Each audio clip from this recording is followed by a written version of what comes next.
Erev Tov Rabotai, we're continuing with our Mishna Yomi, Masechet Sheviit. We're up to Perek Chet Mishna Alayev. Today's Mishnah should be Leil Mishmat Neria Ben Svedlana Aranbai Menuchato Began Eden. Amen. Rabotai, we taught in the previous chapter which produce has Shemitah sanctity. In this chapter, we will discuss how produce with Shemitah sanctity has to be treated. Right? The Mishnah now discusses produce that is primarily used as food. Klal Gadol Amru B'Shviit. The sages said a major rule about Shemitah produce.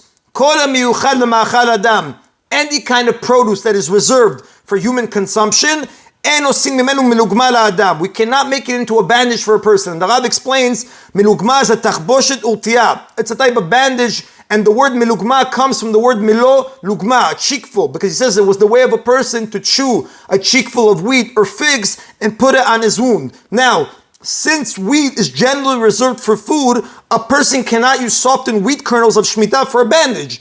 Because since the produce is usually used as food, it may be used only for a purpose which, like food, is useful to everyone. It cannot be used as a bandage because a bandage is useful only to someone who has a wound. And the Tashim explained that we learned this earlier in chapter 7, Mishnah 1, that the Chachamim learned from the Pasuk says in Sefer Vayikra, Vayita Shabbat Haaretz Lechem Leochla, and the uncultivated land shall be for you to eat. That Shemitah produce can only be eaten or used for activities that are like eating. But since a bandage is not useful to everyone, using a bandage is not like eating. And the Rambam says the same applies to any medicinal use. Right? And we certainly we cannot make it into a bandage for an animal. And the Rambam explains in it, Ilchot Shemitah, chapter 5, Halacha 5, that produce reserved for human consumption cannot even be fed to an animal. So for sure you cannot make a bandage out of the produce for an animal. Now the Mishnah discusses another category of produce. Any kind of produce that is not reserved for human consumption, but rather it's generally used as animal feed. We can make it into a bandage for a person, but we cannot make it into a bandage for an animal. And the Mepharshim explain that the pasuk in the Torah that restricts Shemitah produce to uses similar to eating refers only to produce used as food for people. Produce used to feed animals is not subject to this restriction, and you can use it as a bandage. However, we learn from a different verse in the Torah that even this produce you cannot use as a bandage for an animal. And the third category, the Mishnah says, any produce that is not reserved specifically for human consumption or specifically for feeding to animals, rather sometimes it's eaten by people, sometimes by animals, and sometimes it's put to other uses, like fuel for fire. The halacha is like this. If when he picked up the produce, the person intended to use it as both human food and animal feed, we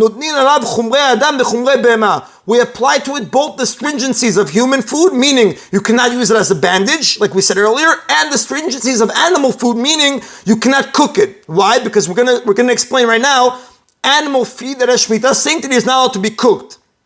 Because the Rambam explains, Shemitah produce cannot be prepared in an unusual manner, because if you do it, it looks like you're ruining the food. And Shemitah food is not allowed to be wasted. Now, since animals eat their food raw, it's unusual to cook animal feed, and therefore it is forbidden to do so. Now, the Mishnah is discussing a case where a person intended to use the produce for both human food and animal food.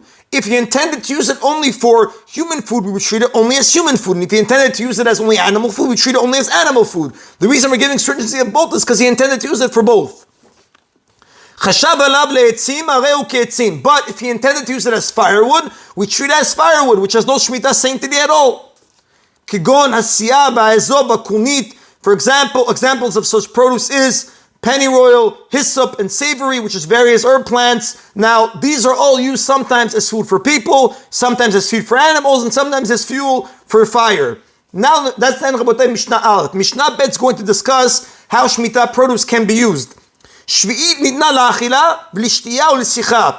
Shemitah produce is allowed to be used in any of the following three ways: for eating, for drinking, and for rubbing onto one's skin. If the produce is normally eaten, you eat it, right? If it's normally used to squeeze the produce and drink its fruits, so you drink it. And if it's a type of produce whose liquid is used to rub on the skin, you use it to rub on the skin. And the Mepharshim explain that, like we learned earlier on, Shemitah produce can be eaten or put into any similar activity to eating. Now, rubbing on the skin fits the description, because why with the rubbing? Just like when you eat, a person derives benefit from the produce at the same time that it's being used up. And like eating, rubbing is also useful to everyone. Likewise, Shemitah produce can be used to make a dye, if it's a type of produce that is usually put to make a dye.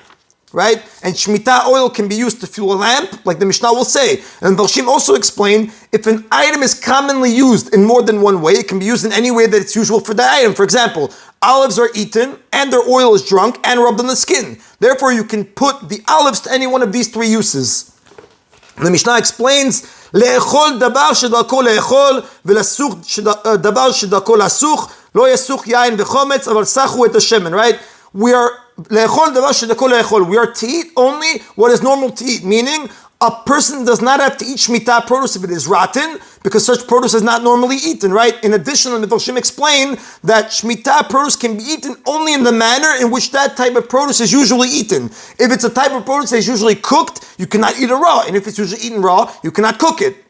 And we are to rub oil only with something that is normal to rub with. We are to rub only with something that is normal to rub with. Lo yasuch yain v'chometz. Therefore, a person cannot rub his skin with wine or vinegar, because these liquids are typically drunk and they're not used for rubbing. Aval sachu et hashemen, but he can rub his skin with olive oil, which is typically used for that purpose, like we said, for the olives, for eating, for drinking squeezing it for the oil, and for rubbing it on the skin. Now, the Mishnah continues, and the same laws apply to teruma and maaser sheni, meaning they can be used for eating, drinking, or rubbing, and they can be used only in the way that's normal for each kind of produce. Kal mehem Sheviit. However, Shemitah produce is more lenient than teruma and maaser sheni. Why? Because Shemitah oil is also allowed to be used as fuel for lighting a lamp. Because the Mefarshim explain, fueling a lamp with oil is similar to eating, because the oil is used up as it provides benefit, the light. Now, again, the Mishnah says, because Shemitah oil is allowed to be used as fuel for lighting a lamp, regardless of whether the oil is tameh or tahor. However, teruma oil cannot be used to fuel a lamp if the oil is tahor, because teruma oil that still can only be eaten, drunk, or rubbed on the skin. Teruma that's tameh cannot be used to any of these uses, but must be burned, right? The way you burn it is by using it for fuel, to fueling a lamp. And maaser sheni oil cannot be used as fuel if it's tameh. Why? In this case, maaser sheni is the reverse of teruma. It can be used as fuel only if it's tahor, but not if it's tameh. And that is in Rabotai Mishnah Bet. Baruch Adonai Leolam. Amen v'amen.